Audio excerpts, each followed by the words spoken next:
Ground that you can, like, you don't have ships parked. And along with Joe Montaldo, the co-host, a new show called News on the Flip Side. You can catch us every Saturday night, 8 p.m. Central, where we will be discussing current events and topics going on in the world today. We have opinions on everything. There's no topic that we won't discuss, and we'll go places that other shows wouldn't dare.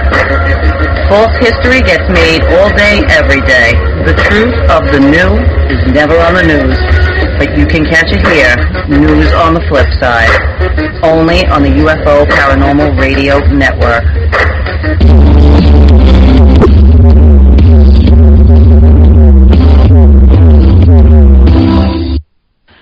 Welcome to another episode of the Dawn of Shades. I'm your host, Gia Scott, and once again, we have a fascinating topic tonight. But before we jump off to that conversation, we got our usual announcements to make. I'm very glad to be back after a couple of weeks' absence due to Hurricane Isaac and dental disasters, I guess we'll call it. But for tonight's show, like always, I would love to hear from the listening audience. So please send your questions and comments to me at giascott@exogenynetwork.com. You don't need to worry that I'm going to give your email address out over the air, and I'm also not going to spam you forever and ever either. I just don't have time for that, so it won't ever happen. And I don't give anyone's full name either. So don't be shy. I know you have something on your mind that you would love to have the answer to. So pop off those emails with your questions, and I will bring them up with our guest tonight. Now, tonight's guest is Jerry Lane. So without further ado, Jerry, would you be so kind as to introduce yourself to the audience so they know who you are and why you're going to be talking about the topics tonight? Okay, my name is Jerry Lane. I'm retired at the moment. Just had a, well, I won't put a number on it. Just had a birthday, but I've been retired for a few years. I live in the San Francisco Bay Area and spent the last 30 years or so just running big old projects of restoring the big old Vickies here in San Francisco. The topic tonight is the Urantia book, and it's something I first heard about back in the 60s, about the mid-60s somewhere, and finally got around to found a book, and took me a couple of years to read it. So I don't know if you want some more background, but like I say, if anybody's ever in the Bay Area, there are Urantia study groups. In other words, people that get together just for no other purpose than to read and share the Urantia book. And I was head of one of those for a number of years, one of these Urantia study groups. And right now, they're all over the world. There's maybe a dozen languages the Urantia book has been translated into, but it's never formed a kind of a cult or a formal religion. It's mostly still on the level of all over the world getting together and talking about it. So I did that for a number of years, and then I'm delighted to have this opportunity to share what has been for me at one time this intellectual Mount Everest to climb, and yet fun and delightful all the way through. So that's my background. Would you any other questions? Well, you and I were talking for a few minutes before the show started, and I confess that until today I had never heard of Urantia at all. And so, earlier I had said, well, can you give me a nutshell explanation of what it is? And I was kind of told that's not really possible. So, how about I give you a stab at it? Can you give us a nutshell explanation of what the concept of Urantia is? Okay, the word itself, Urantia, that U-R-A-N-T-I-A, that's just another word for our planet Earth here, so you could call it the Earth book. And this book posits whole spiritual community on the world, and that's how they refer. So that's their word for us. So the Urantia book is the world book from a spiritual point of view. physically, like I say, imagine you have like the complete works of Shakespeare on your lap. In other words, we used to call it the Big Blue Book. Over 2,000 pages of very, very small writing. So it's something that I must confess took me a few years to get through. And it's almost like learning 1,000 new concepts of ways of relating to things. So it's an enormous, enormous undertaking. It's been translated into many, many languages, and then, as I say, there's just mostly all over the world. There's just hundreds and hundreds of study groups that people get together and share their experience of the thing. Now, the book itself is okay. You want me to go into like how it came about? Sure, go ahead. Because the book itself is something I would hesitate to talk about, even over a program like this, if I couldn't actually put a physical book in your lap.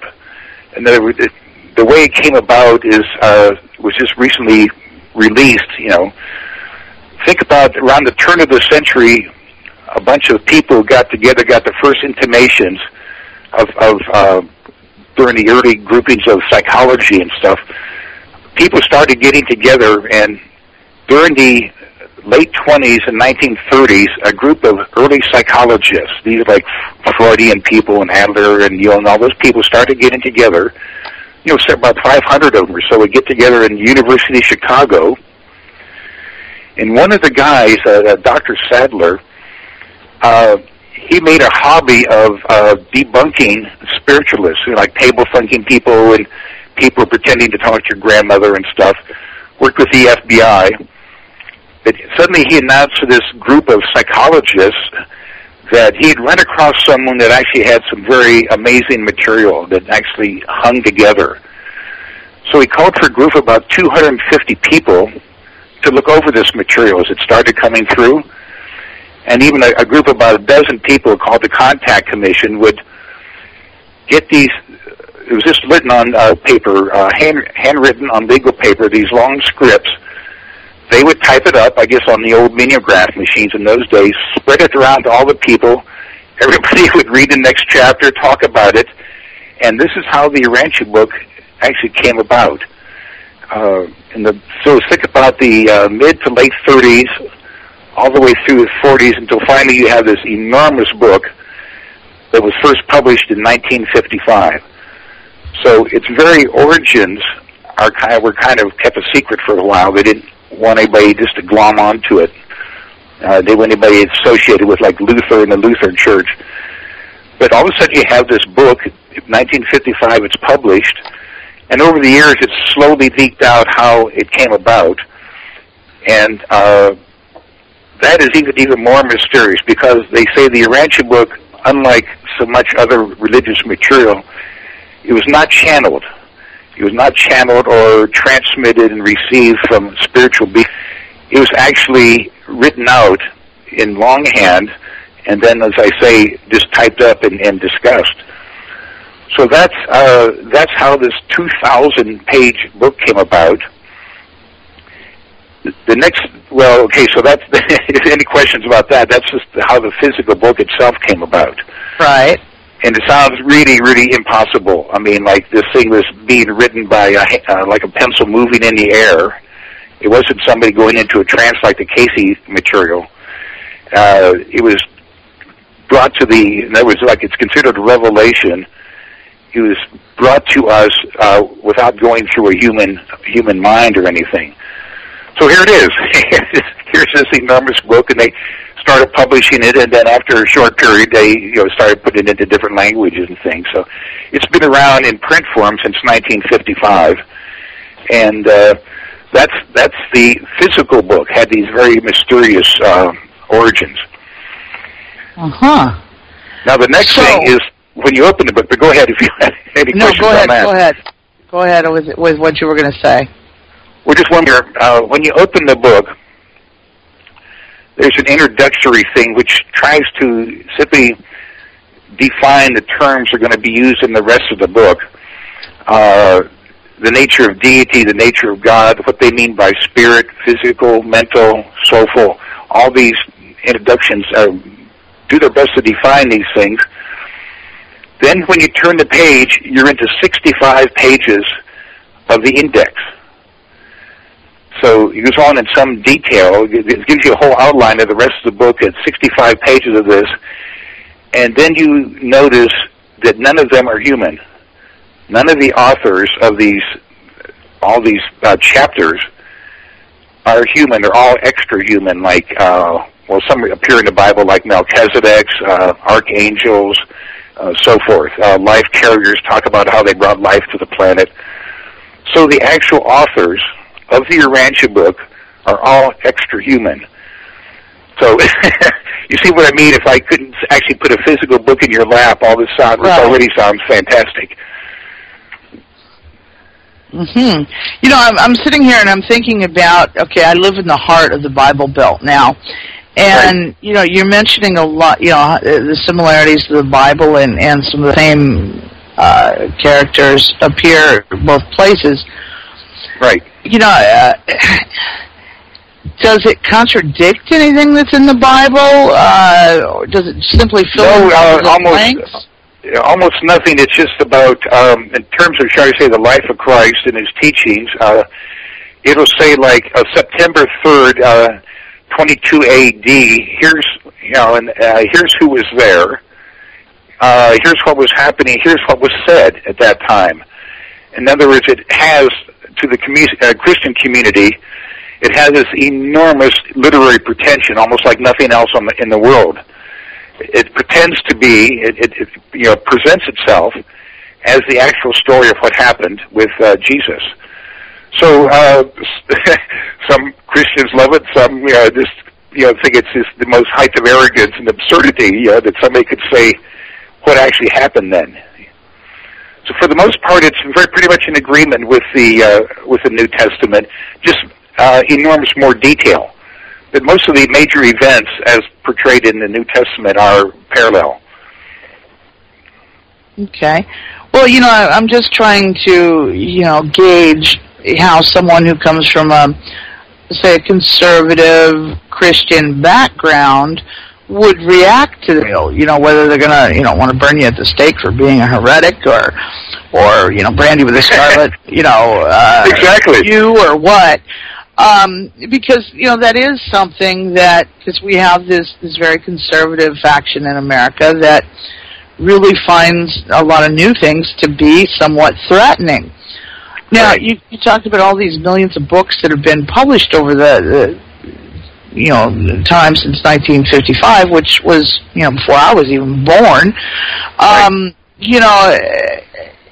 Have religions ever responded directly to this book with any kind of a somebody said one time like the United Methodist or the United Presbyterian Church or something like that said that as far as they were concerned, they couldn't pass on the legitimacy of it, but they found it totally in keeping with all the major teachings of Christianity. Okay, by the way, could you hold just a second? Sure. I have somebody at the door. Okay. I'll just shoot them away. All righty. Well, folks, if you just tuned in, we're talking about Urantia tonight. And this was something that was entirely new to me. I had never heard of it. I had never heard anything about it, and I felt that I'm probably one of the few people, and maybe you're... Back again. Okay. Maybe, So I don't think myself... I was raised in a Methodist setting, a Protestant setting. To me, I got more into like Oriental philosophy for the longest time, and so for me, I was about 30 years old when I encountered this, and to me, I just find it so refreshing and so enormously detailed about, shall we say, taking 20 pages on each of Jesus's, when he's 2 years old, 3 years old, 8 years old. What happened when he was 17 and Joseph got killed in a construction accident, and all this. He's the oldest brother of 7 or 8 younger brothers and sisters. So to me, it's like almost like reliving your own life as you relive someone else's life in this detail. Uh-huh. And of course, the enormous detail of his life and times. What it was like being in Palestine. there's so much of it. I think the average Christian would just be delighted because it fills in all the blanks of Jesus' life. Well, I know that, you know, in terms of the Bible, there's a number of segments of Jesus' life that were left out. Now, I'm no biblical scholar by any stretch of the imagination, but I have read it in its entirety. Not recently, but, you know, I have read it in its entirety. And, you know, there are huge time lapses, you know, where it's just never brought up for whatever reason. And, you know, it could be simply a decision on how big they were going to make the book when they originally printed it, you know, 1,500 years ago. Right. Or whatever, you know. And so, you know, I'm just kind of... Most of us are probably, would you say the King James version was probably the most popular? The King James version, and a version that I happen to like because I found it easier to read, was the one that's called the Jerusalem Bible, which they skipped translating it from one language. They went back to the original languages and translated it into modern English. Oh, interesting. I happen to like that one, right. Because I felt that it probably, anybody who's done any translating knows that the more times you translate from one language to another, the more the meaning can deviate. Exactly. And so, you know, I felt that was probably a more accurate version. You know, that was my opinion. So I found that one very easy to read, even though most churches are going to prefer the King James version. So if you're going to church, that's the version you're going to encounter. Right. So this is a completely, like I say, 800 pages, a lot of little words. The detail exists nowhere else in the world. There's no other version of Jesus' life that also, like I say, it has this, when I say pretension, that's just a literary term, saying this is what it's presenting itself to be. And that part of the Urantia book, that fourth part of the Urantia book, was actually written by a being, a kind of angelic being, who was there. In other words, it's supposed to be an eyewitness account of Jesus' life from a living being who was there, of course, is still around, being a spiritual being. So it has this this thing that would turn off almost anybody immediately except the material itself. You know, when you start reading this detail of not only Jesus, but the whole life and times in which he existed, how people thought of things, and, you know, it's just, to me, it's just fascinating on its own face. Yeah, I can definitely see where it would be. And, okay, so we know that there's a lot of similarities, and as well as more detail in the Urantia book versus the Bible. Are there any places where it deviates at all? I mean, does it talk about things that don't appear anywhere else? Yes.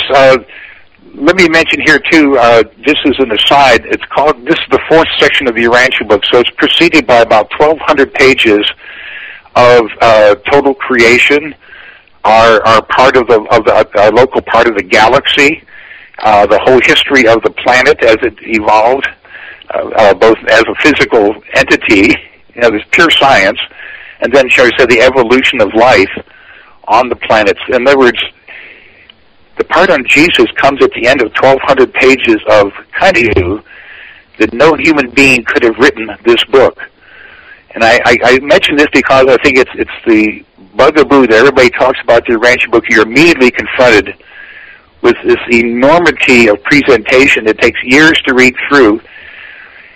And I think by the time you get to the Jesus papers, you have such an enormous sense of the validity of the whole book that all of a sudden you're into a narrative of someone's life that we're all familiar with, you know, Jesus, and then I don't see any contradictions except on very little things. Like it opens with Jesus was conceived and brought to term as every other human being, and it goes in both into Mary's and Joseph's background.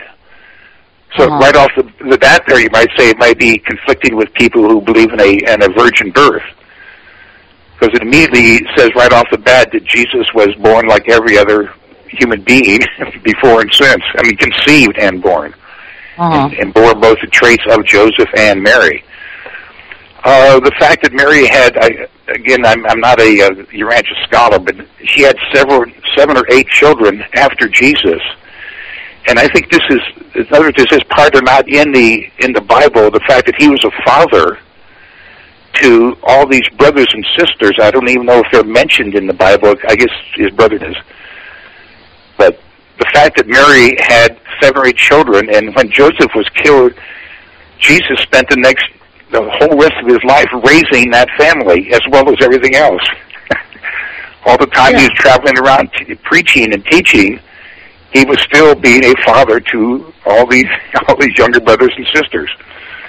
Things like that are not in the Bible at all, as far as I know. Right. As far as the creation that they talk about, having somewhat of a fondness for creation stories from various cultures, I find that curious. Briefly, how do they talk about the creation of this planet and humans?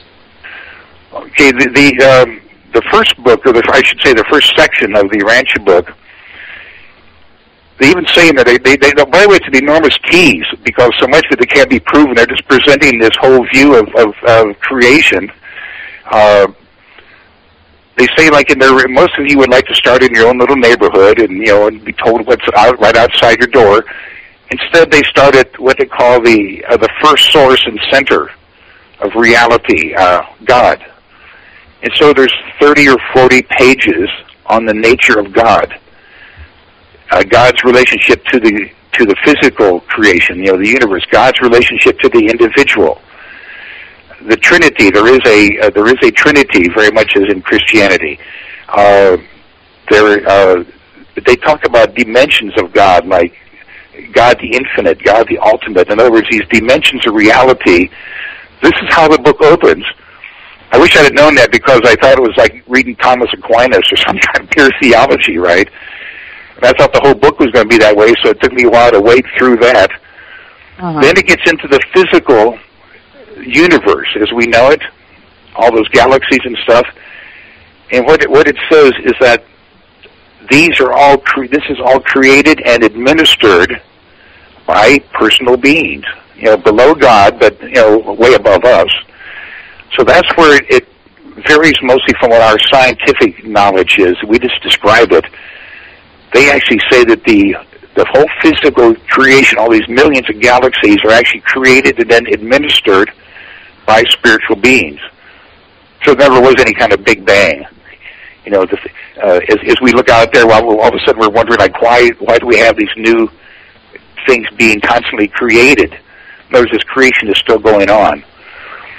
So that's what the first section of the Urantia book talks about, is the prime mover God, and then all these beings, these subordinate beings to him, that he trusts to actually time and space and actually create all the physical universe that we know.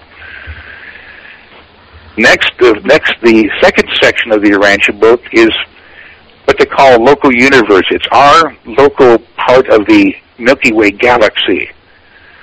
So all of a sudden we're into like star formation. We're into how worlds and stars are created. We're into all the physical and physics and chemistry of the creation. It gets into great detail there. And it's in the section which goes into enormous detail of what happens to us when we die. Okay. I mean, enormous detail, page after page after page of what the next phase of our eternal life is all about. That's something that is just mind-blowing, that the kind of detail that fits in with everything else. The third section is the history of the planet, Earth, which is formed actually by another sun passed very close to ours, and over several million years of this passing nearby us, actually drew a huge section of our sun out into space, which is why the center planets like Jupiter and Saturn are pure gas off the surface of the sun. The inner planets like Mercury, Venus, Earth are mostly like iron and nickel and stuff from heavier elements deeper in the sun. So all of a sudden you have an explanation for our solar system that I've never seen anywhere else. And it talks about, as you go into our sun, you recapitulate the table of elements down to the heavier ones, and then years later I pick up a Time Life science book, and it shows the sun cut in half in layers, not just hydrogen and helium, but all of a sudden here's the Urantia book 30 years ahead of its time, talking about the sun being in layers. So that's the old creation God and that central universe, our part in the galaxy, and then the history of our planet. That's before you get to Jesus, to give you some feeling, some trust in what these these extra human beings are saying. Mm-hmm. Well, I listened to you talking about this. I know that one of the things that has fascinated mankind, and they've devoted a lot of time thinking about it and making stories about it, was what happens after we die. Exactly. Anybody who has ever lost someone that they loved doesn't want to think about, okay, it's over, they're just worm food now. That's just not the way you want to think about it. So, the stories are somewhat, I guess, logical, you might say. So, I guess I'm not surprised to hear that there is a good chunk of the Urantia book devoted to this same, big theme, yeah. Focus, yeah. The same concept of what happens after we die. Right.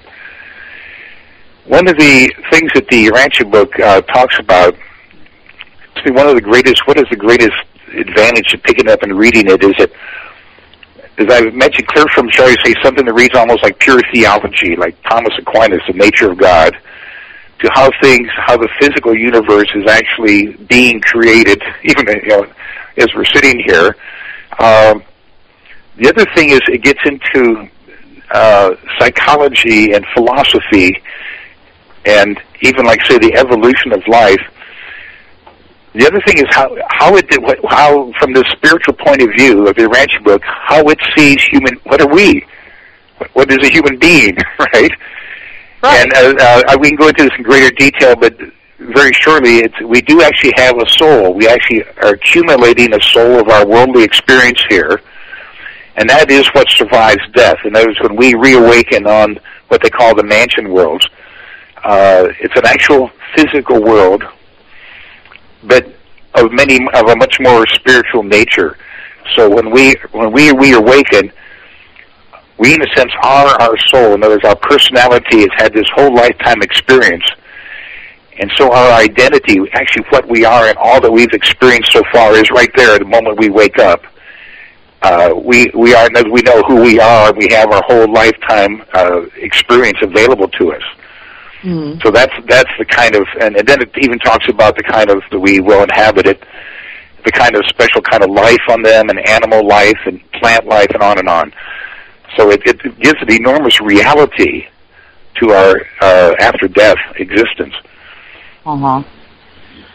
Yeah, that is really really fascinating. That this whole concept of what happens after death is also dwelled on so much there.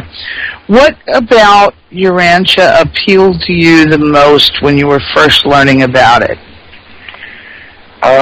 Like I say, no one told me when I just picked it up. I found it in the library, I found it in the bookstore. I picked up this big thing, It took me about a month to get through the introduction, because it's talking about dozens and dozens and dozens of familiar concepts and giving its own interpretation of these. And then when I picked it up in about the 30th page on the nature of God, I kind of just set it down. It's just too abstract. It's too pure theology. And then from time to time, I'd pick it up when it got into the second book. All of a sudden, the pure science of it began to really impress me. I mean, the nature of stars, they're said like stars vary in size from these little things to the biggest stars are as big as the orbit of Jupiter. Of course, and years later, I'm on the computer and they're showing, how enormous some stars are. In other words, things start to click. It's the whole scientific, you might say, pure chemical physics aspect of the book. So then the thing starts to say, okay, now if this book isn't what it claims to be, who wrote it? And the only thing you can think of is about 200 or 300 bored professors got together and decided to spend hundreds and hundreds and hundreds of hours on a mile-long blackboard outlining this thing before they would even start writing it. Because we have this part of the book would have to be written by, shall we say, somebody who's very familiar with astrophysics. You know what I mean? So this is where the Urantia book, it just starts to grow on you, starts to impress you of, if it isn't who it says it is, who did it? It's a physical hand here. It's not something I'm making up to tell you. If it isn't what it claims to be, who in the mid to late 30s and then early 40s, when it talks about atomic structure in the Urantia book, who could have written that part? When it talks about human psychology, who could have written that part? When it gives 800 pages in detail on the life of Jesus, who were the people that got together and made up that story in such enormous detail that would both agree and disagree with the Bible? You see what I mean? Right. This is what it is. You start to read the Urantia book, it's just so overwhelming that you kind of set it aside, that it soaks in. And once it gets a little bit easier reading into like science and like the history of the world and the evolution of life and all the little things, it just slowly begins to really impress you that it might be what it claims to be. Well, when you're listening, I'm listening to you talking, I'm like, okay, I'm gonna have to find these books. Are they actually in multiple books, or is it all inclusive in?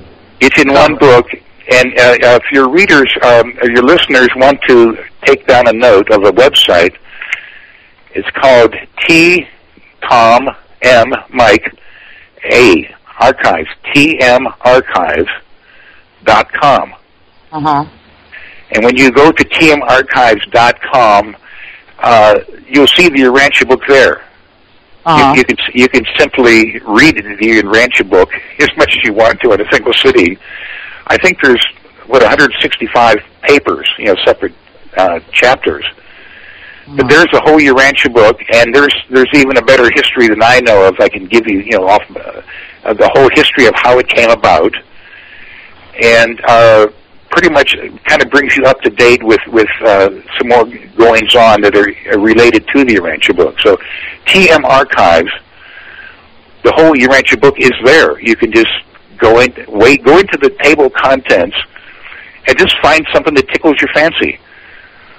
Maybe how the life carriers came to Earth and actually started life on the planet, things like that. Yeah, why don't you explain to us what life carriers are?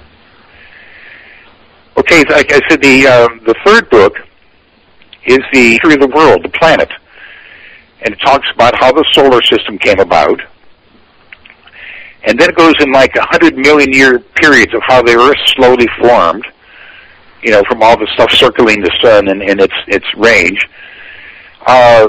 Then how the life carriers these are very high order of spiritual being that actually start the life on different planets, how they had to wait so many hundreds of millions of years until the seas got salty enough. So they come and they're like a very, very high spiritual being that can actually, though, interrelate with physical reality. So the life carriers of thousands of them come to the Earth, and they literally create the very first protoplasm, and then Mother Spirit, the main spirit of our local universe, she has a part in this to play. In other words, life was actually started on our planet here. But the life carriers are beings who, when they first when they first create that DNA for that first little amoeba, that first little single-cell animal swimming around in those primitive seas, the whole evolution of life is contained in that. In other words, from the Urantia point of view, there's no conflict between creation and evolution. Life is created, but it's designed and then it's shepherded. It's ushered along the way. Evolution is controlled by spiritual beings until it gets to us. 3.5 million years later, it gets to us, gets to human beings. So in other words, life is actually deliberately created in individual worlds. And also keep in mind that these life carrier beings, these high spiritual beings, are themselves evolving and comparing notes over millions of inhabited planets. See, we're talking about an enormous cosmology here, in which everything is created and then administered by spiritual beings, including our own evolution. So we have both creation and evolution that eventuated in us. Wow. So often, with the whole religious thing, it's like, I'm listening to this and I'm comparing it to, I forget the exact number of years, people who are creationists, think it's like X number of thousand years from beginning of creation to now. And, that obviously doesn't jive with science. And, I think that kind of creates a conflict, whereas the concept of evolution doesn't conflict with Christianity in any way that I see as conflicting. Nor do the dinosaurs.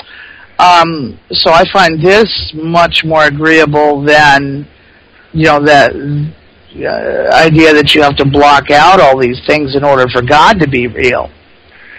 That's to me is you get this. Well, to me, it's just the Urantia book gives you a marvelous appreciation of science. So back in the Middle Ages, the theologians were talking about how many angels could dance on the head of a pin. This is classical theology, right? Pure speculation. Science was actually created as a way of eliminating all spiritual influences. In other words, in science, there's no recognition of spirit whatsoever. You have to have a chemical, physical demonstration of whatever you're proposing, right down to electron microscope, right? If you propose something in science, you have to demonstrate it to someone, right? It has to be there, real. Theology and creationism posits a spiritual being, God, as the ultimate creator of everything. And to me, what the Urantia book says, these are not at all in conflict. There actually are spiritual beings, but they are dealing with physical material, to get life started. And then evolution is not just, as Darwin thought, some kind of like survival of the fittest, but actually evolution is shepherded and kind of guided and nursed along by, to get to us. The potential's there, but they have to kind of guide it along until it eventually ends up in the first human beings. And along this line, the Urantia book has the most wonderful, charming story about the first two human beings, the first male and female that crossed that barrier and were not just intelligent animals, but full human beings with spirit. That's another story in the Urantia book. Yeah. So it gives this overall view of life as being created by subordinate beings. In other words, God himself doesn't come down from paradise and actually do it, but actually creates sons and daughters in the sense that go about doing this. The idea that God shares as much of his creativity as he can with all of us. Well, I guess that for those of us who've perhaps headed a family or any other organization that involved multiple people, trying to imagine a God that took care of every little detail is a little mind-boggling. I can remember when I was much, much younger and taking care of my 4 young cousins. It was an act of miracle proportions to have them out the door, dressed, their hair done, and on time for school. I wasn't used to dealing with 4 kids, especially 3 of them with very long hair that had to be done. So yeah, you know, all this breakfast, you know, the details. Right. All those details that every mother of 4 kids deals with every day were pretty frightening to me at the time. You know, and it was difficult. Oh, it's quite a responsibility. Trying to imagine millions of people and trying to take care of those kind of details, as well as know what's going on inside of each one's head at any given moment. Exactly. I'm like, yeah, sure. You know, I can't understand this. This is beyond my ability to imagine. So the concept one wonderful concept that helps explain this is that during those 30 or 40 or 50 pages on the nature of God, deity, in other words, that's the nature of God, right? We call it deity. They say the one single English word that most perfectly captures God's nature is the word sharing. In other words, there is a universe. There are trillions of us just because of this. This is God's inherent nature, is to share reality with an infinite number of other beings.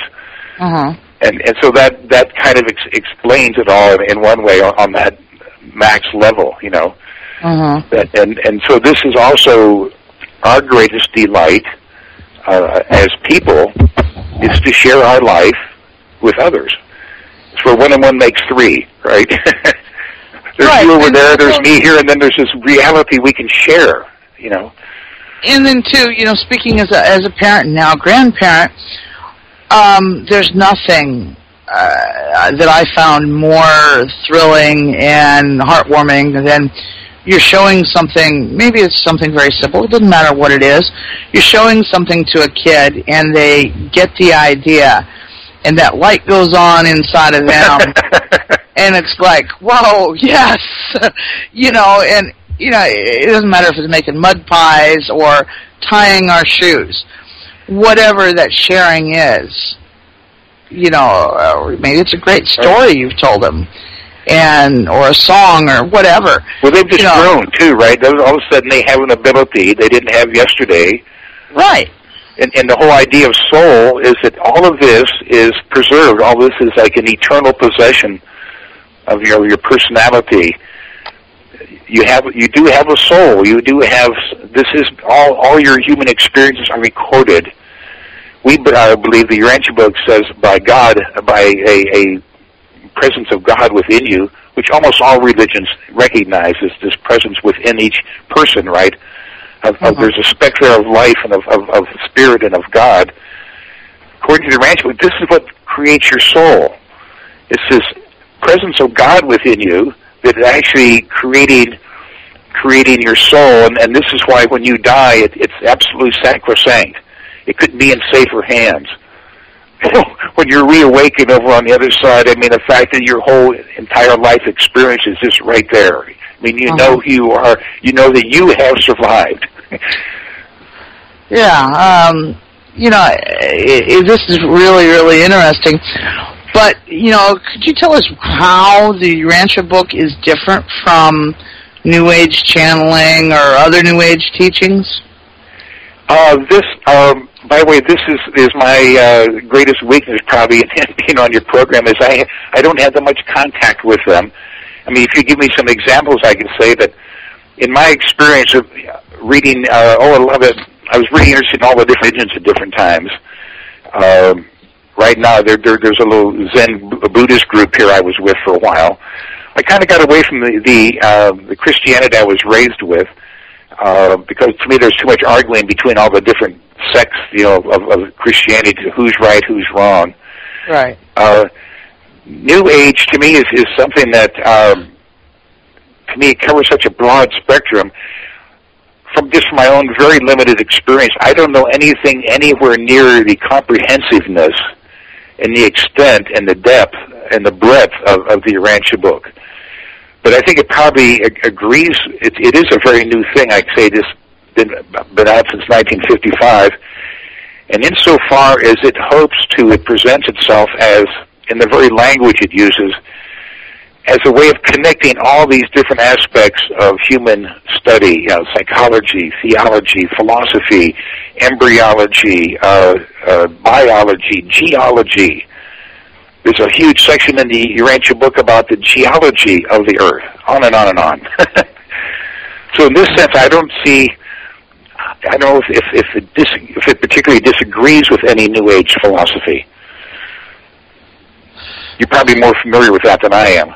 Well, you're right in the fact that New Age is such a term; it's almost useless. There's in the world today, there seems to be three predominant religions, which is the Jewish, the Christians, and the Muslims. Right. Now, obviously the similarity between Judaism and Christianity exists in the Old Testament. Right. But how does the Islamic religion compare with the Urantia book? No, see, again, I'm just not that familiar with Islam. I'm not an Islamic scholar either. I know that they had a prophet Muhammad, and that's probably about as far as I go. I'm not sure if they have like all of Christianity and like a Trinity, a basic Trinity, and God, Father, and Spirit, and then what their cosmology and things is. The Bible didn't have it for that. Written back in 2,000 years ago. Of course, for my own self, I spent many years studying Buddhism. I think Buddhism is the largest world religion, or maybe Christianity. I'm not sure.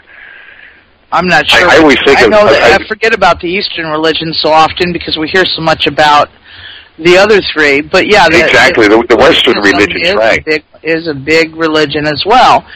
Right. And there again, that's not something I know much about. I probably know less about it than I do about Islam, because at least I know there was a prophet Muhammad. I don't know who they have in Buddhism. Right. Well, they have a number of Buddhas. Starting, everybody's familiar with the historical Buddha Shakyamuni. Well, out here at the little Zen center out here in Marin County, they have a chant. They start chanting. And so they chant about 20 Buddhas. So then there's a whole lineage, one Buddha after another. And they chant about 100 of them, clear from before, it would be about 1000 BC, I guess, or so, up until present times. So Buddhism, it'd be like suppose Jesus actually had a message to give, right, as he did, and then one of his followers, okay, you have totally encapsulated you totally understand my teaching now. You are the next Christ. In other words, in Buddhism they call it passing the lamp, the lamp of knowledge. So Buddhism posits this whole unbroken string of teachers. And yet, as in Christianity, and there's definitely only one Son of God and in the Urantia book, there's only one Son of God, one high being like that actually ever lived a human life here. The rest, Muhammad, Buddha, all the teachers in Hinduism and Buddhism were all. In other words, in this sense, Jesus was singular of all human beings who have ever lived. He wasn't just another teacher as all the other great teachers were. He was something unique. Okay, so that is a little different. Yeah, because that's a kind of a basic Christ too, that Jesus of Nazareth was a very unique kind of human being, a genuine Son of God, which is what the Urantia book agrees with. So in that sense, I don't know again whether a Jewish person or somebody who believes in Islam would find a difficulty with that or not. I can't actually answer because I'm not either of the above, so I don't have the knowledge of the religion to see how that would agree or conflict or whatever else. Now, the Urantia book is also often described as a modern revelation. Right. how would you define revelation? Well, again, I can only offer the way they define it, which I do accept, and that is there's two kinds of revelations. One is the kind that we can work on ourselves. Science is part of that. Shall we say all the great teachers, Muhammad and Buddha and Sri Ramakrishna and all the scientists. How about Plato? How about all those Greek philosophers?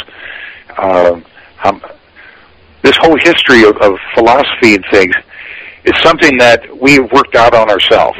We've come to deductions, right? That this is what's working, this is what's happening here, and our philosophers try to put it all together. A revelation like the Urantia book is where the spiritual community surrounding and actually right on the earth here, it goes into great detail of what this whole spiritual community is. From time to time, they say, okay, mankind, this happened back around the Renaissance or so, is they decided to, okay, you're now advanced enough scientifically and empirically, right, with this whole scientific kind of thing, that the human race is now ready for the next step. And that's what the Urantia book is. And there were just enormous pretension that this is the next step in human evolution, your understanding of everything, from God all down to, your own planet.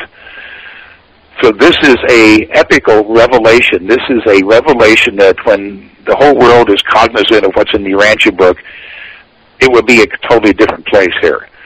So it's a epic revelation designed to bring about a whole new epic in human understanding and relationships. No less. Well, that kind of makes sense. It goes hand in hand with a lot of other things. Right. I've kind of looked at the growth of mankind sort of like a child grows. As a child grows, maybe their ears get too big or their legs are too long or whatever, or they leap ahead in one area of studies at school and they lag behind someplace else. But eventually, it kind of all comes together and we become that magical thing called an adult. Right. And, we're sort of got it together, we hope, at some point during our adulthood. And in that sense, mankind has been growing. We've been focusing a lot on our scientific, our industrial, our informational, our physical growth. And maybe it's time that mankind looks a little bit at non-physical growth, because there's a whole lot of non-physical that we don't have much understanding of. We know it exists. Exactly. This is where it's a revelation of, shall we say, I don't think everybody says like the main complaint about the Urantia book that I've heard over the years is, Jerry, why is it so enormous? Why is it 2,000 pages of everything from chemistry, that there's the evolution of life? There's a chapter called The Evolution of Religion. And it starts out that the evolution of religion, now we're talking about several 100,000 years ago of extremely, extremely primitive human beings who would start collecting round pebbles. Everything was round, and as we know now, some of the earliest sculptures were little pregnant female type figures, just almost like a round stone with a little head and arms and legs poking out, right? But captured the whole mystery of birth. I mean, here comes another human being, right?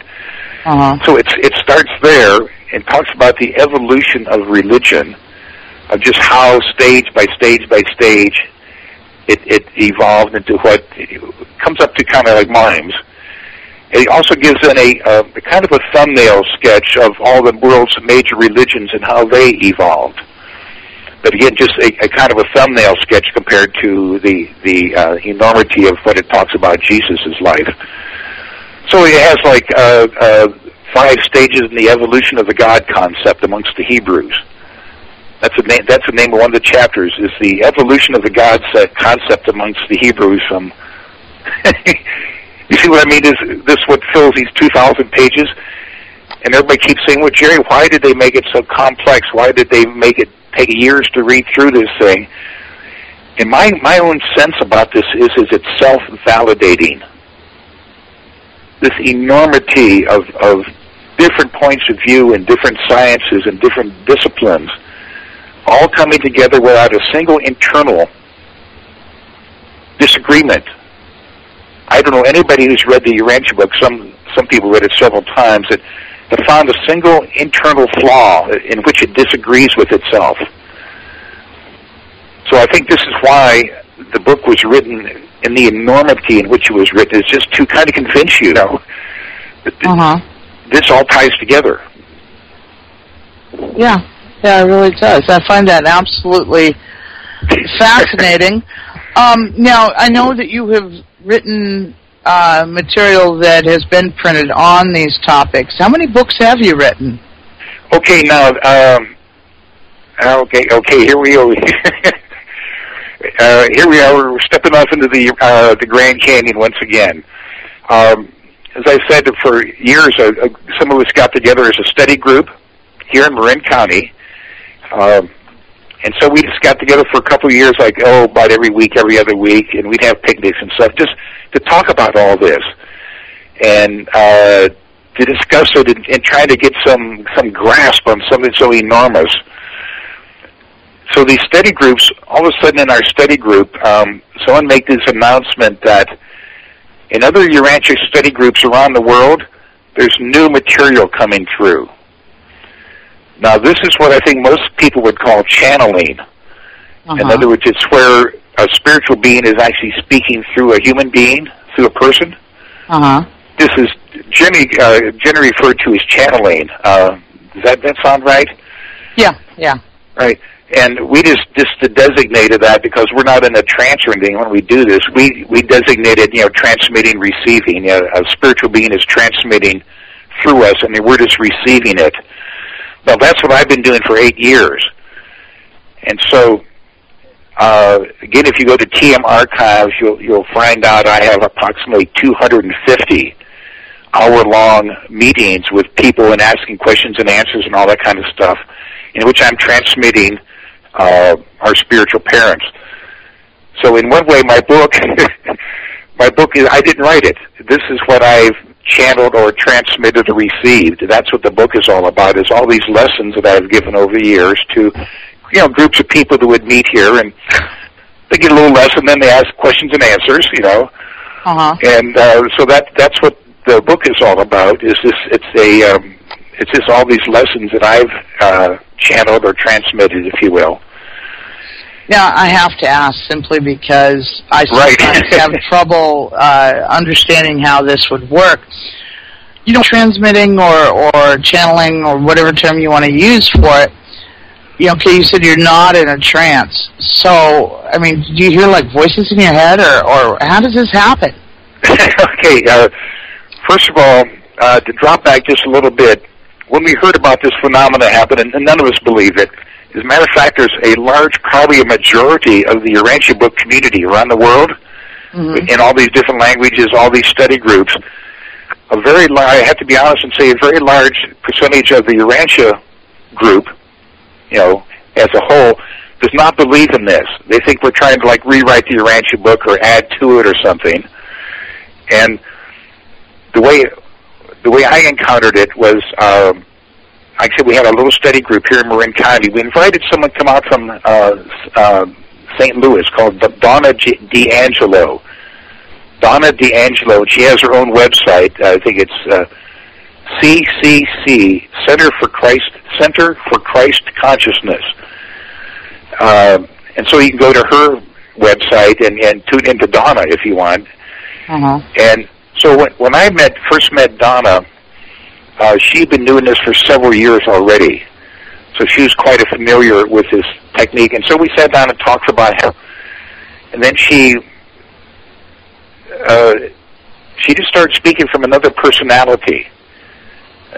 We did a little meditation. Then she just started saying, "Hello, this is Welmac," and he's an ascended mortal. In other words, he's a one-time human being who's now about 40,000 years more advanced, but he's able to speak through her.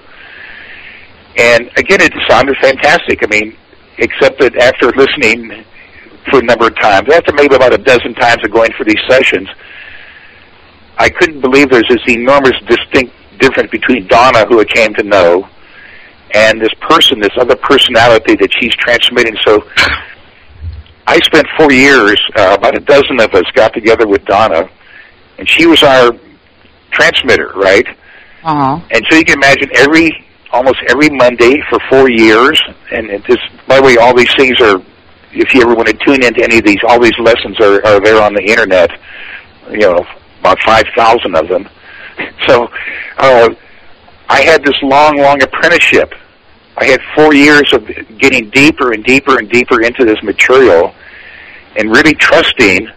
You can imagine sitting there and asking questions and stuff over all this time. It becomes totally real. All of a sudden, Donna's leaving. She's going over to Oakland, do something else.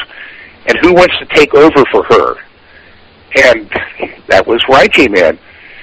And all this time, I just marveling at the fact that she's doing this. It all hangs together, you might say, right? Uh-huh. So she and I we got together by ourselves, and she kind of taught me how to do this, which is, it's so strange. It's hard to describe it because you're suddenly thinking from another point of view. So I'm sitting there, right, and Donna's sitting there and transmitting somebody called this ascendant mortal called Welmac, and I'm hearing, "Hello, Jerry, this is Welmac." It's just a thought, right?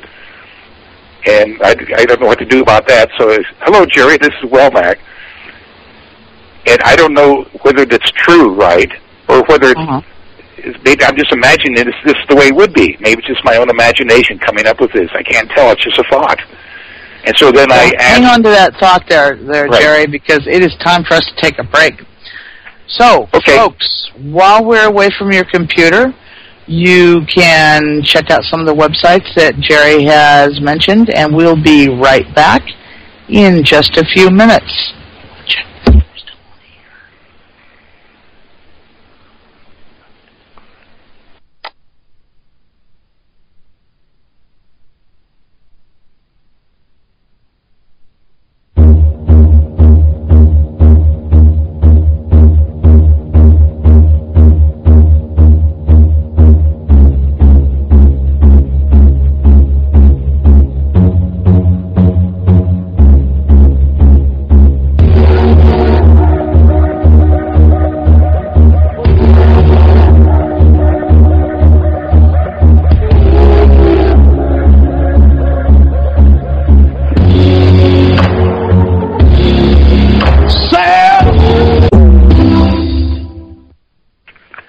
Welcome back to the Dawn of Shades. I'm your host, Gia Scott, and tonight we are talking with Jerry Lane.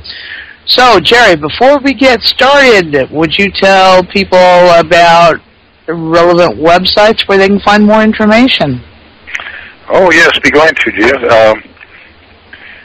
One of the most interesting ones, we're getting into the topic now of something we call the teaching mission. And that is people in the Urantia study groups all over the world. All of a sudden, individuals are starting to transmit and receive, I guess what you would call channeling spiritual beings. And so one of the best, there's about 4 or 5 websites now going that present these. One of the best is called TM Archives. In other words, that's Teaching Mission Archives, tmarchives.com.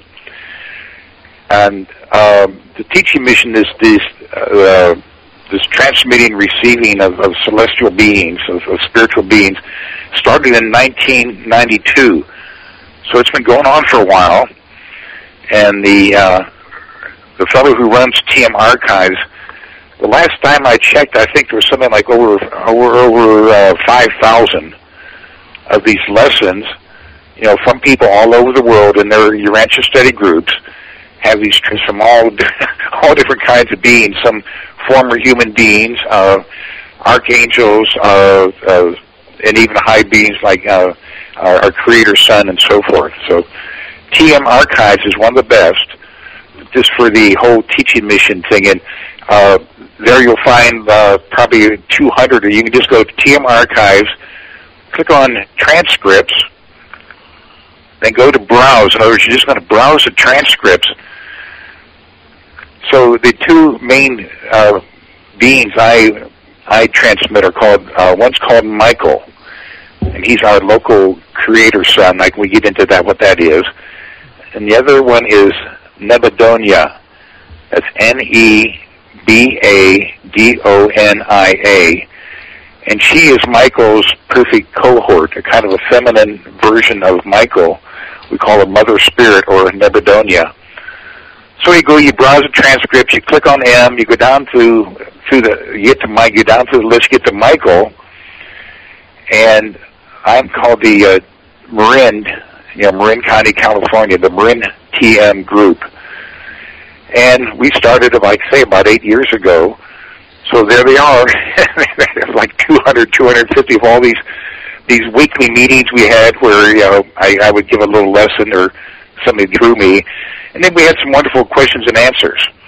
Uh-huh. So TM Archives, if you want to get to my own, the book I'm talking about, go to evolvingsouls.org.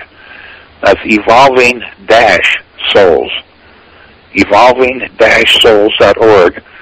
And this is where, right now, my friend and I have set up a website to get onto this book we've done together. Mm-hmm.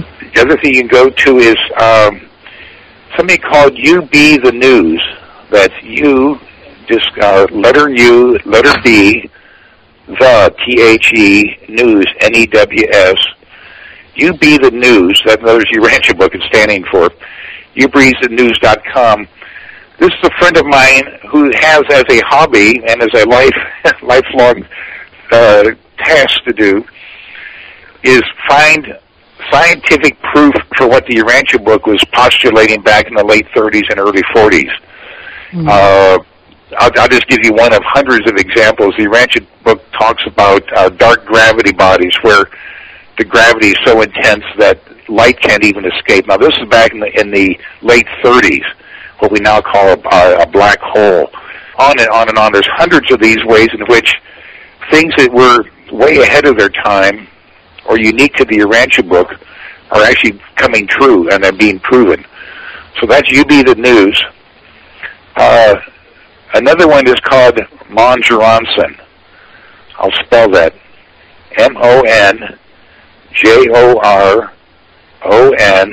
MONJORONSON. Monjoronson.com. This is a website where if you want to hear some of my audio archives, in other words, me actually, not as I'm doing now, me myself, but as I'm transmitting Michael or Mother Spirit, you can just go there and go to Monjoronson.com, click on audio archives, and scroll down, and then all of a sudden it'll say Jerry Lane, such and such a date. So if you actually want to listen to these lessons that I transmit, and the questions and answers, come up. So those are let's see, that's pretty much it for now. Mm-hmm. Okay. Now, one question that I've got to ask you, because we do air on the UFO Paranormal Radio Network, is about extraterrestrial beings, life on other planets. What does the Urantia book say about that? Okay, now here we're getting into a cosmology that it reminds me of the Indian Vedas and stuff, where they talk about, billions of years and things.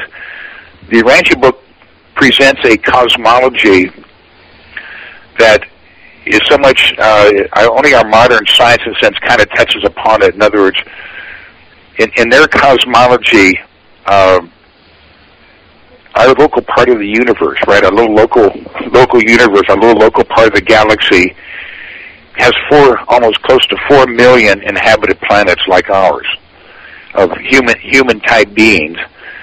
The only thing is that some of these are hundreds of millions of years old. I mean, actually, I'm talking about the culture and the civilization. So we can only, insofar as our own civilization here is only maybe 10 or 20,000 years old, it talks about worlds that are infinitely older than ours, and we can only kind of technology and things they have. So, in other words, we're not alone. We're we're actually a very primitive kind of planet. We still have wars and things. So in this sense, there is actually thousands and thousands and thousands, and if not millions of worlds out there much more advanced than ours. But it does not get into specifically, actually this was written in the late 30s, early 40s, does not get specifically into, shall we, things like to what degree these beings from these enormously advanced human beings from these planets, whether or not they would be traveling here or not. But they just assure us that there are literally millions of inhabited worlds with human-type beings very similar to us. Okay. Well, I know that, from listening to things about aliens contacting this planet, that, there's a large number of people that believe that they have been in contact with extraterrestrial beings. So it's only logical to wonder, okay, how does the Urantia book treat the concept? Exactly. Again, it shies away from a kind of contact, but again, keep in mind that the Urantia book talks about not only human beings, but about the next 10 or 15 layers, you might say, more superior spiritual beings being everywhere. In other words, being on all the inhabited planets and everything else. In other words, there might be something in the universe. Remember, like in Star Trek, they had the Prime Directive, which means that you can't just go into a more primitive kind of culture and just turn it upside down overnight. So there could very well be a kind of quarantine, a spiritual quarantine on the planets that prevents this from happening, shall we say, before we're ready for it. That's just my own understanding of why in one way this could be controlled. In other words, we're not about ready to be invaded by some of those science fiction movies, superior beings trying to come and conquer us or something. You'd almost assume they would have to be benign, friendly, but it doesn't get into exactly how this might be controlled. It's this spiritual hierarchy surrounding us. So I think any civilization that is advanced enough to get into actual interstellar travel with the distances involved, you almost have to get into a warp speed kind of thing to conquer the distances involved. It would have to be, I would think, almost have to be friendly. Because, whatever, you know what I mean? We're not about ready to be invaded by somebody to take over. Well, also anytime I think about that takeover thing, if they've been visiting us for the 20,000 years or so that they supposedly have, it would have been much easier to do a long time ago, and they can't be coming to eat us because surely we don't taste that good. We'd be easier to grow in a petri dish. Right. So, they want our natural resources. They're, again, been much easier before we were running around polluting everything. Right. So there's got to be some other reason. Well, they do mention that there's something in there about physical things cannot. They kind of agree that there is a thing called a kind of a governor. It's very very very close to what Einstein was positing, that it would take an infinite amount of energy to take even the smallest particle of matter and accelerate it anywhere near the speed of light, to where you could actually go zapping around the universe like in Star Trek. I mean, they had their warp speed, right, where you could go, all of a sudden you're going 300 times the speed of light or something, so you could go across, because there's such enormous distances involved that any being would have to be so enlightened and together, the crew, right, that, they're not going to come all this way just for somebody to eat. Surely there's better tasting things than people. Exactly. But at the same time, then, if we're clear back, we're so very primitive here on this planet. We still have things like mass wars and starvation, and there's so many ways in which that's another big story in the Urantia book, is how our planetary history went awry. It went off what you might say is the normal planetary development. Our particular planet went very, very much awry, and so we're supposed to have kind of evolved, spiritually, culturally, civilization-wise, past where we are now, there actually were some things that kind of went wrong on our planet that explain why we're not more evolved than we are. But certainly other planets are.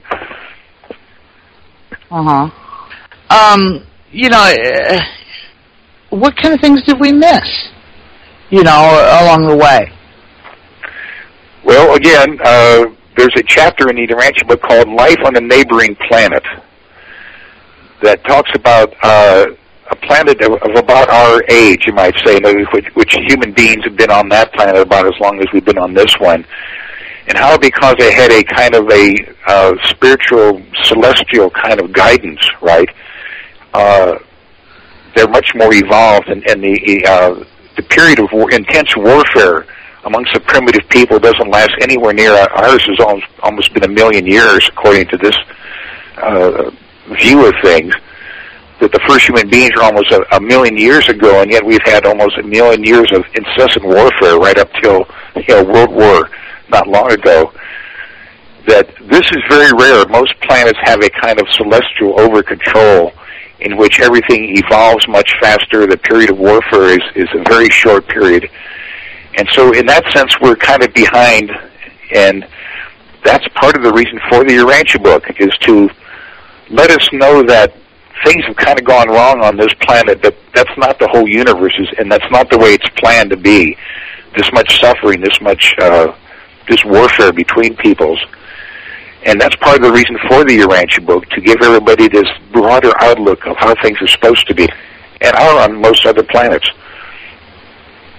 So how did we miss out on this guidance along the way? I mean, are we simply more violent and warlike than the beings on these other planets? There was a huge. Now here again, it gets very biblical. It gets very, very much into some of the oldest mythology of the human race.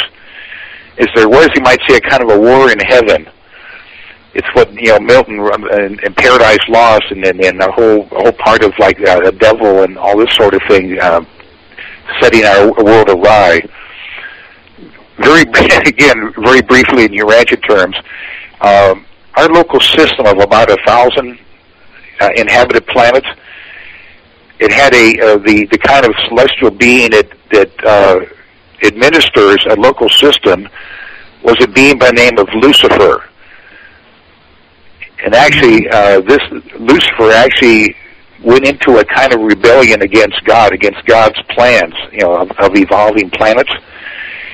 Not many planets not many planet administrations, the celestial administration of the planet, not many joined the rebellion. Like about 37 planets out of 600 and some joined this Lucifer rebellion, which again the Urantia book goes into enormous detail. So the sovereign of our local system, about it's actually about 600, he went into rebellion. Our planet, one of 37, joined this rebellion.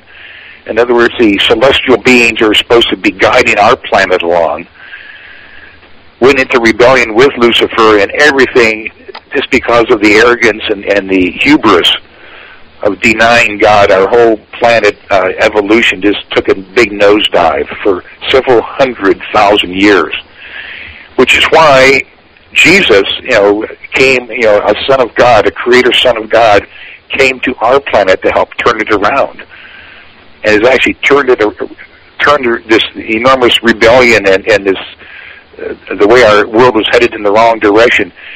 Just Jesus is alone, being here and living the life he did and teaching as he taught, actually is really beginning to turn our planet around.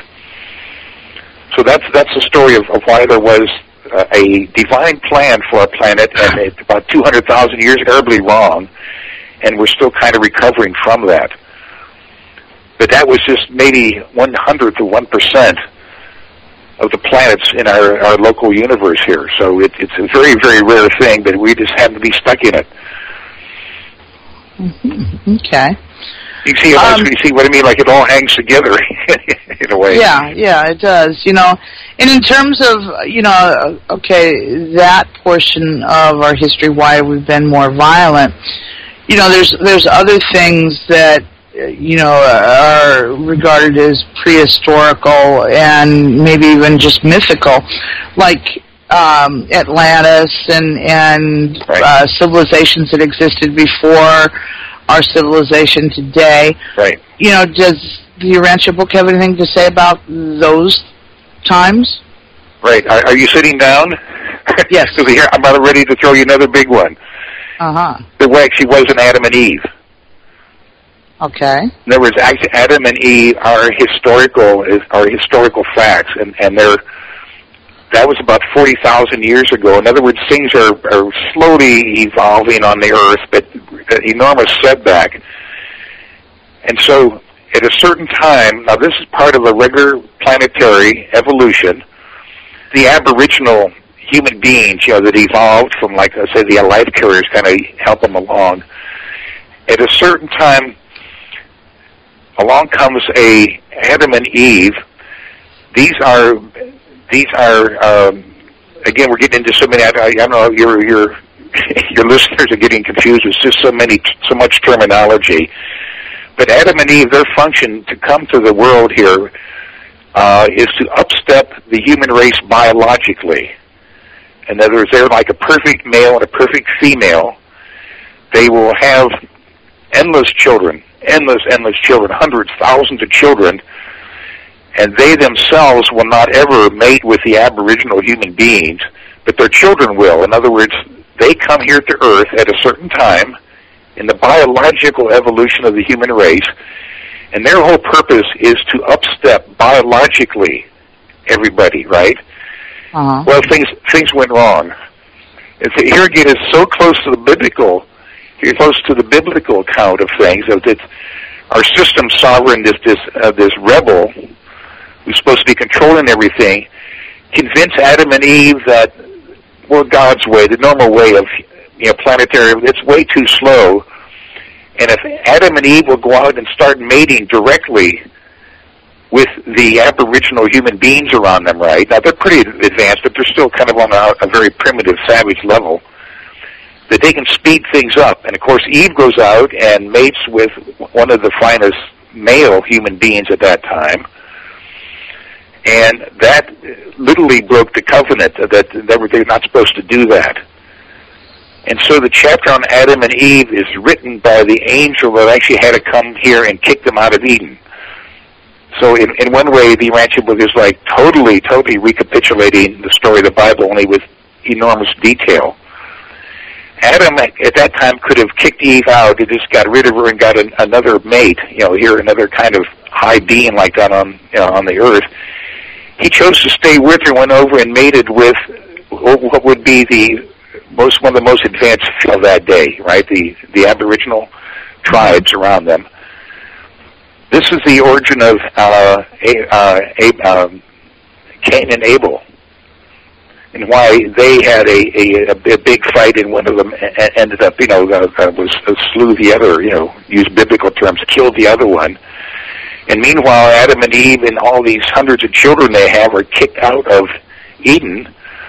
And so the human race, as we know it, missed out an enormous biological upstepping. In other words, it goes by the divine plans that by the time a planet reaches our stage of evolution, there's not supposed to be any sickness, no mental defectives, no birth, any of this stuff is supposed to be gone by now. And yet we're plagued with the fact that we are not more biologically, evolved because of the default of Adam and Eve. Mm-hmm. Another chapter. So this kind of tends to blow your mind that there actually was a historical Adam and Eve about 40,000 years ago.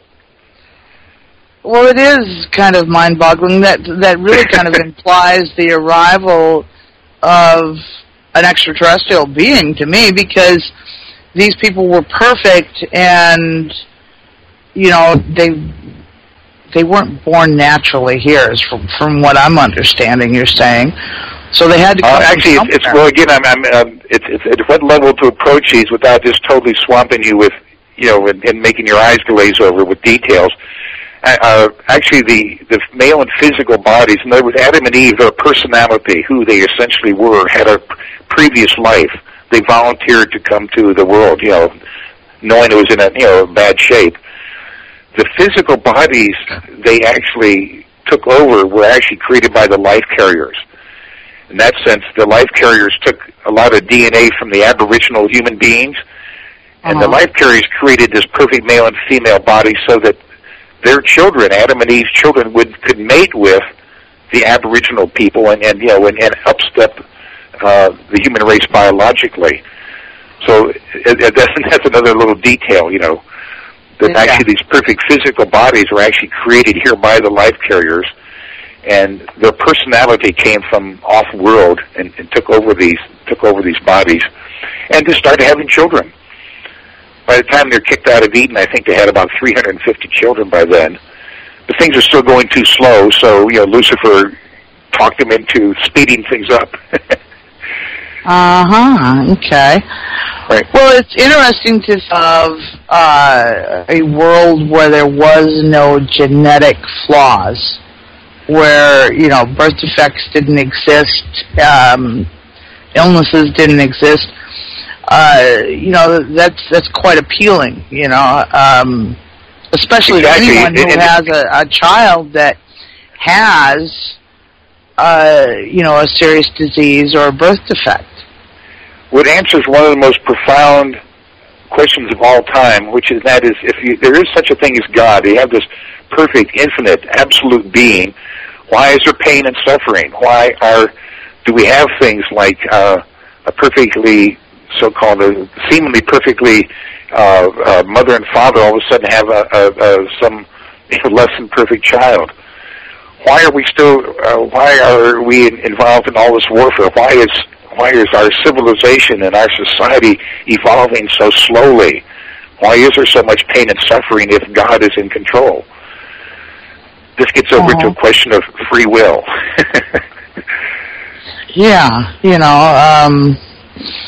You do kind of, sometimes you question, why are things the way they are? Right. And this is an enormous explanation, of why in the scheme of things are the way they still are, Now, in all this Urantia book, which I gather is very, very large, with 2,000 pages, do they have a cure for everything? How can we fix everything and get to where we're supposed to be? Yes, this is where you get into the teachings of Jesus, and then even much more so into the lessons that I've been transmitting, get into a very personal, individual level. In other words, they're not interested so much in the group, in a sense, that all of a sudden they go about it as like from one individual to another. So a lot of the lessons that I've transmitted, which your listeners can go and just check, just read them, get a sense of what they are. Their whole thing is like it takes place, cultural and civilization evolves. What we're talking about, how you get it better, right? On an individual level. In other words, this is what they call free will. There is the spiritual, even God and all the spiritual community respects our free will. In other words, we have to slowly, one person at a time, with our free will, by freely choosing this, to live better lives, to live more friendly, loving lives, to find ways of all these different warring nation states to, come together. So when you get over to the lessons of the teaching mission, it gets down to a very individual. It's directed right at the individual. Like, how can you improve your life? How can you improve your relations with everybody else around you to live a more peaceful, open-minded kind of thing? In other words, how do you evolve? And so that society can evolve, because society is no more than millions of you. So when you get to the teaching lesson, the teaching mission, this is right directly at individuals. I mean, how you can live a better life, how you can understand yourself better. And once you understand yourself better as a kind of a spiritual being, all of a sudden you're in a different world. How all of a sudden you can start seeing other individuals as individuals, not just male or female or tall or short or old or this. You start seeing everybody around you. You get this enormous wealth. You know, you're getting mature. You're going out of your adolescent stuff. All of a sudden your world becomes full of individuals. And it's like this enormous gift to get you out of your own prejudices, your own prejudging, and your own this and that, and start to have more and more individuals in your life and feeling yourself and taking responsibility for your own self. That's how they see things advancing. Uh-huh. So it's up to you. It's up to, as most modern people seem to be continually searching for the instant answer, the quick fix pill, something that doesn't require work. Right. That's probably not a real popular idea, that it's still up to people to do something. Exactly. We do tend to look for instant answers. Well, they start by defining you as essentially your personality created by God. That is God. I mean, no subordinate being. God creates personality, and every single one, every one of the billions of people on this planet, there is a part of them that is unique, that has no other duplicate anywhere. So this is essentially you're a personality. You're endowed with spirit, and you're a creative being. God is sharing with you as His creativity. They call it, the personality is co-creative. You are creating your own reality. That means that everything's around you. As you're sitting looking around you now, that's all real. It's how you're taking it. As you know yourself, sometimes you get two people looking at the same picture and they're seeing something entirely different. Or you have a Republican and a Democrat listening to the same speech and getting two entirely different things.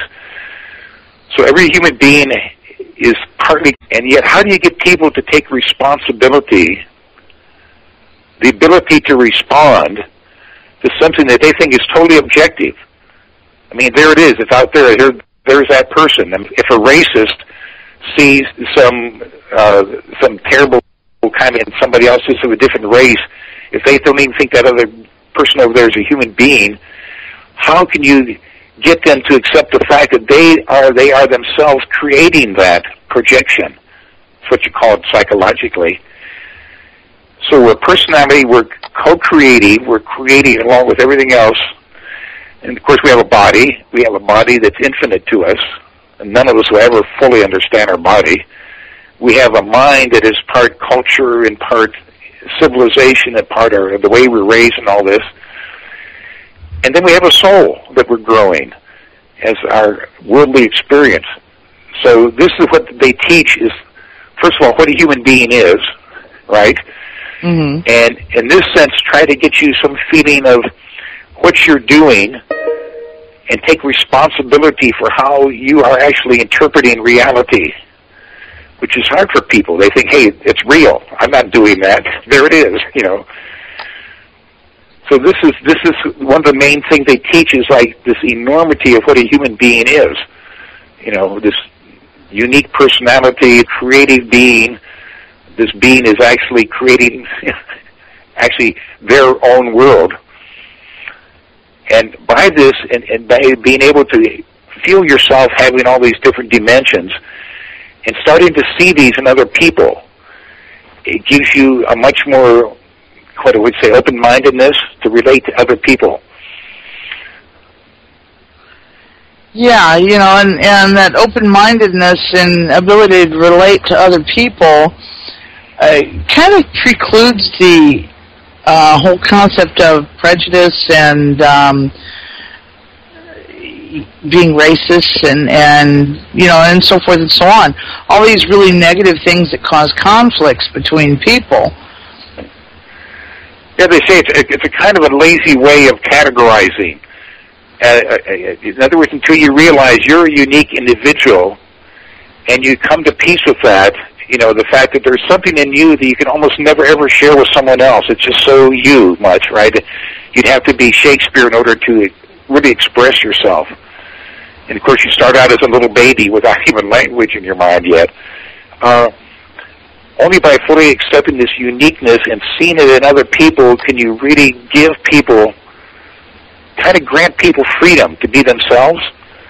Mm-hmm. Yeah, and get beyond your own prejudices. Look, like when we're young, when we're in adolescence, we're just interested in what looks good to us. We're not interested in all these older folks, or you know what I mean. As you grow into maturity, hopefully your mind keeps opening more and more to the diversity of all the people in the world, all the different cultures and civilizations and all the past and all this sort of thing. And that all adds to your own soul. They do say that, they do make this statement of you have all your toys, your cars, your houses, all this marvelous stuff, right? And yet it's the other human beings in your life that most fill your soul. When you awaken on the other side, this is your real wealth that you have accumulated in this world. It's the other people you've known and shared things with. That is the supreme human value, is all these other people. That's the truth. Anybody who's ever sustained a serious material loss, be it from a storm like Katrina, an earthquake, a fire, whatever, when it's all said and done, what matters is not the stuff so much as the people. Right. And to think of going through eternity with all your dearest friends, that kind of thing. That's an attractive thought, especially if we can avoid those that we simply in life never could find common ground with. And we've all encountered people that, for lack of a better way of presenting it, they tend to, you react to them kind of like fingernails on a chalkboard. It's just, exactly. Right. Please don't let me hang out with them. Yeah, and we've all encountered people like that. And it's not necessarily any, serious conflict, just the personalities are like oil and water and don't jive. Right. And how to grow in order to be open-minded to that and not see it as a curse, that not everybody agrees with you, but see it as this infinite adventure. Now that's why this book that I came out with is it's about the first year of these lessons that I've transmitted. The lessons from from two spiritual beings are we have kind of like celestial parents, spiritual mother and father, what we call Mother Spirit. So it's their lessons, and it's just the first year of these lessons. The reason I call it the adventure of being human, this is one of their major messages, is that you're involved in an adventure. You were created and plopped down into the middle of an adventure with your family and your society and then, of course, the whole world in one way. It was designed this way. It's not that you're doing anything wrong. It's not that in spite of all you've learned and all the abilities and everything else you have, maybe tomorrow some disaster might befall you. Not particularly because you're doing anything wrong. It's just that reality itself, God himself set up this enormous, enormous adventure, and this is just the first step.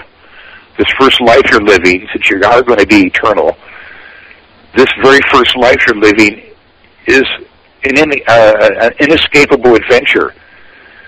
None of us know absolutely for sure what's going to happen tomorrow. And it's accepting the fact that this is designed this way. You're in the middle of a big adventure, and a kind of the courage to this, and to lean into it, to enjoy it even, right? That kind of makes me laugh, that statement. I think about it, we're not going to say how many years ago, but back when I was just, in my late teens, and you're kind of setting these life goals, one of the goals I had was to have a boring life, the June Cleaver picket fence sort of boring life. And I have to admit, at this stage of my life, you know, I'm now a grandmother and so forth and so on, I have failed miserably. I have not had a boring day in so long I can't remember the last one. I'm sure it involved being in the hospital, either for me or somebody else. Because that's the only thing I can think of that as a blessing. You know, I've never been, you know, predictable. No, it hasn't happened.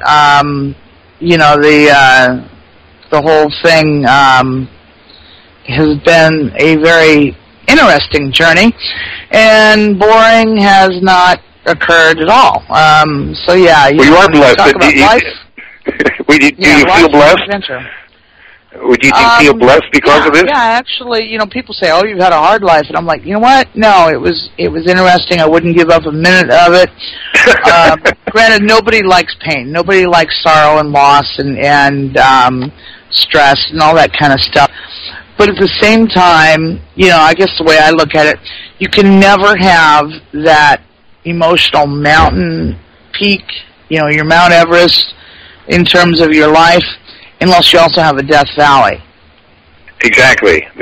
So you kind of, you hope that the peaks come often enough that you don't feel like you dwell forever in that valley. But, yeah, you know, the speed bumps of life are often, you know, the big hitches for some of us, too. And that's the smaller little obstacles where you kind of, like, you know, yeah. Like I'm in the middle of a move. Hurricane, you know, we're moving from the coast inland about 100 miles. Hurricane Isaac decides to come the same week that we intended to get the truck. Now we got to wait for ground to dry out enough that we can even drive the truck in. You know, it was really soggy. My goodness. Was that planned? No. Murphy's had a heyday with my life. There again, it's that excitement, that element of unexpectedness that kind of keeps us on our toes, maybe. I think it's also, we probably, all of us have tasted from time to time the absolute hell of boredom. To me, there's nothing more painful than boredom. This is why, I mean, I can remember being back in teenagers and stuff, or just even later being stuck in certain jobs I didn't really care for, but, you know, I needed to do. And thinking, yeah, this is nothing worse than this is the same repetitious thing where it's totally predictable in a way. So but the idea that this is deliberately set up this way, God literally set up the whole universe this way, is the best way to, right, and get them to be open-minded and strong and self-resilient and self-creative, to grow, no matter what situation you're in, is to grow out of it by accepting all this, you know, all these things that are happening to you, not getting into denial and things. That's a big part of the Urantia book, and its enormity is to reassure you that there is this divine plan for you, but it is an adventure. Otherwise eternity would be some hell repetitious. You're involved in something that does not repeat itself. Sure, there's, I mean, every day follows day and all that, you know, and stuff like that. You know, seasons come and go. But your life, minute to minute and hour to hour, is not repeating itself. You and I have never been sitting here talking like this before, and we never will again this particular way. And so that particularity of each moment starts to stand out. And so you don't feel you're going around some boring, endless round. You feel you are really on your way into an endless future. Yeah, you know, and that individuality of the moment, the living in the whole moment thing, you know, that it's just not taking things for granted. You know, right. every day is an opportunity to do something. You know, and my days of being able to sitting around waiting for something to happen are kind of gone. You know, I don't feel like I have that much time to waste anymore. Now I'm in a hurry. You know, it's like, oh, how much can we cram in today before I wear out? And that's the thing, too, is, you know, I have to admit, as one of that growing ever larger section of aging Americans, I'm kind of going, it's really kind of the pits that about the time, you get your head together, your body starts falling apart. Right. Well, I'm of an age, too. I'm 72, so I'm of an age, too, where, we're kind of comparing notes on, is this stiffness normal for this age or whatever? So, Yeah, well, what's normal? It's funny, when my mother and I are together, sometimes she's more able than I am, and I kind of go, oh boy, you better get this together, or we're going to be in trouble in another 20 years. Yeah. So, it does talk, a little bit about that kind of stuff as well, then. I put in one little plug that people can, if they want to, go to Amazon, the Amazon.com, and just check up on the book. They can also go to that website of mine, that the evolving-souls.org. There's also the thing about the book there that we didn't talk about it that much, and right inside the book, I wrote the prologue to it, which does get into this whole process, how everybody can. I didn't believe it when I first see her, when I was going to these meetings with Donna, and she was doing this transmitting. To me, it was so amazing that it was even coming through. I hadn't the faintest idea I could ever do it, and yet I did. So there's a way there in which everybody, in other words, this is literally open to everyone. Everybody can sit down. We call it journaling, where you just meditate for a while and just open your mind and just start writing, and all of a sudden it's coming from a different point of view. So in one way, anybody could, ostensibly do this if they want to just practice it a bit. Now, we're running out of time here, but the one thing we haven't mentioned very often is the title of the book. You want to tell everybody the title so they know what to look for on Amazon? Okay, it's called The Adventure of Being Human.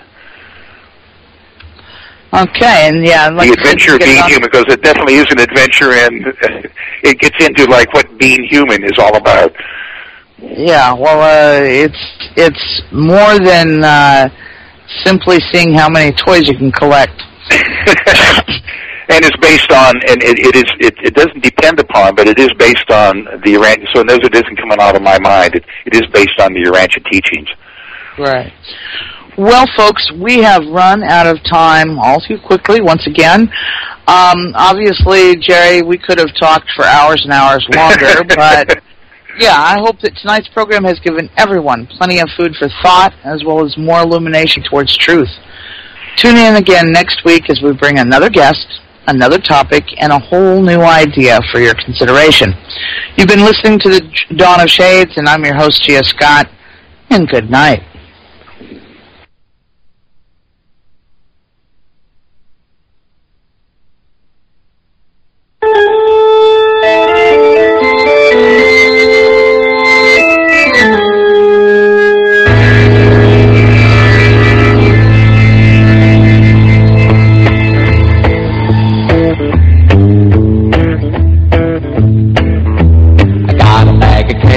Collecting Halloween. Biggest bag of candy I had ever seen. Had to have an X-ray before I had a treat. To be sure, a psycho hadn't put a razor in my sweets. Ooh, hear the ghosts and the